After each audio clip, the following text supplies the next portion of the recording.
hirit, ang saya-saya. Sa unang hirit, unang hirit, unang hirit. Welcome back mga kapuso. Ito na, pinakasikat na theme park ng South Korea, itong Everland. At sa dami nang makikita doon, perfect talaga siyang pasyalan ng buong pamilya. Pero ba kahit inulan sila, aba tinuloy pa rin ni Drew at Monica ang paglilibot doon. Tara at samahan muli natin sila sa Everland ng South Korea. Watch this.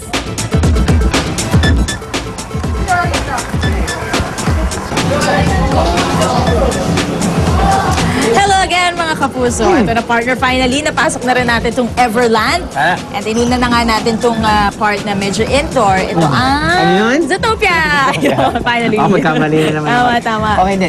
Naaliw nga ako dahil pagpasok natin dito sa loob ng Go Africa, isang part nga ng zoo. Zootopia? Nakikita natin syempre mga iba't ibang klaseng hayop mula sa, actually hindi lang sa Africa eh. Correct. Iba't ibang klaseng mundo din. I mean, iba't ibang klaseng bansa. Yes. Okay, unahin muna natin ang Mandarin Duck. Alright, itong Mandarin Duck, I really like it, partner, kasi sabi nila, yung Mandarin Duck symbolizes wedded bliss and fidelity. Talaga yun ang inuna ko sabihin, di ba? But anyway, nakikita natin, itong duck na yan, yung very colorful, alam mo bang yan yung male version ng Mandarin Duck? And yung medyo mas simple, yung nasa bandang likod, yung medyo brownish, yun naman yung babae. So sa kanilang mundo, mas maarte ang mga lalaking duck. Okay, pag-uusapan naman natin yung medyo kailangan na secured siya. Kailangan siya yung parating nagche-check. Oh, okay ba? Okay ba? Kasi kailangan Parang safe. patrol ba yan? Oo, parang patrol eh. Kasi kailangan safe ang aking grupo. Sila ay ang mga meerkats. Ayun. Okay, so nakikita mo only one meerkat, parang parating nakatayo siya, nakatindig, to stand guard, to keep the group safe. So yung mga iba, nakaupo lang, relax kasi nakita naman nila yung sa taas nila, yung kumpare nila ay well-guarded. Ayun.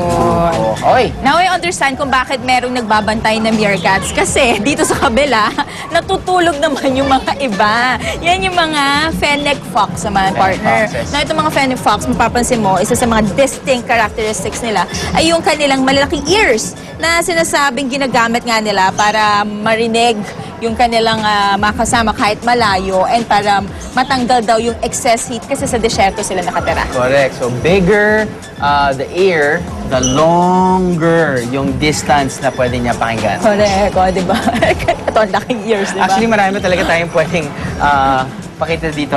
Pero alam mo, gusto ko lang natin i-highlight din yung pinuntahan namin kanina, which is The Safari. Yeah. Ayun. Sumakay kami sa isang bus, tapos nung pumasok kami sa, syempre, kailangan gate yan dahil very enclosed. It has to be controlled environment para sa mga nakita namin nakakatakot, pero medyo exciting na mga hayop. Katulad na lang na. Unahin natin yung lion.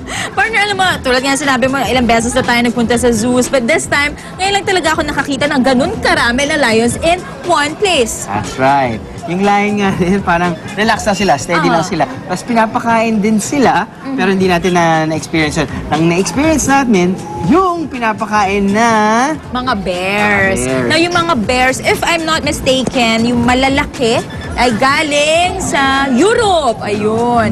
Pero yung maliliit galing dito sa Korea. alam mo, maganda lang kasi yung experience na up close and personal ka True, sa mga, I guess, these are wild animals eh. So they can do anything. Anything. So pag nakikita mong tumatayo or nag-interact sila, parang ikaw parang, oh my Lord, galing, palakpakan True. dyan. And napaka-ano nila in a way, interactive din sila dahil lumalapit talaga sila sa bus kapag pumunta ka doon. And yung nga, pag nagpapakain, parang hindi mo alam kung nagpapakitang gilas ba talaga sila dahil talagang sunod-sunod yung pagkain nila yung paglapit. Ayun, so meron tayong nakitang lion, meron tayong nakitang puting tigre, meron tayong nakitang tumatayo na 7-8 footer na bear. Ano pa ba?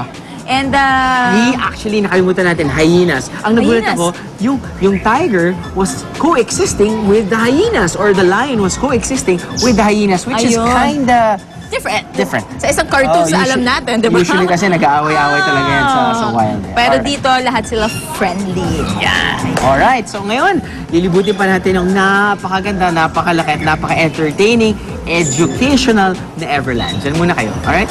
Bye! Let's continue. Doon mo tayo, partner. Yung parang sa service.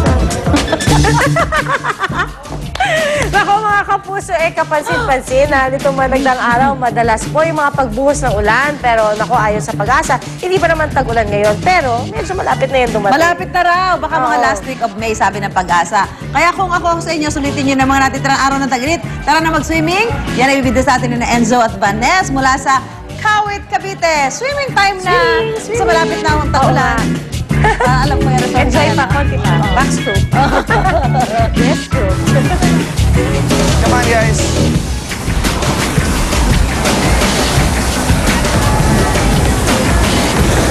Ayan! At nagbabalik na naman tayo dito sa unang hirit. Yes, alam mo Enzo, nandito pa rin tayo sa water camp dito sa Kawit, Cavite. At sinabi namin sa inyo ni Enzo kanina na ibibida namin sa inyo yung mga pool na meron dito. Tama. Kaya sisimulan ko na dito sa aking kaliwa. Ang tawag dito ay ang mini wave pool. Mini wave pool man ang tawag sa kanya.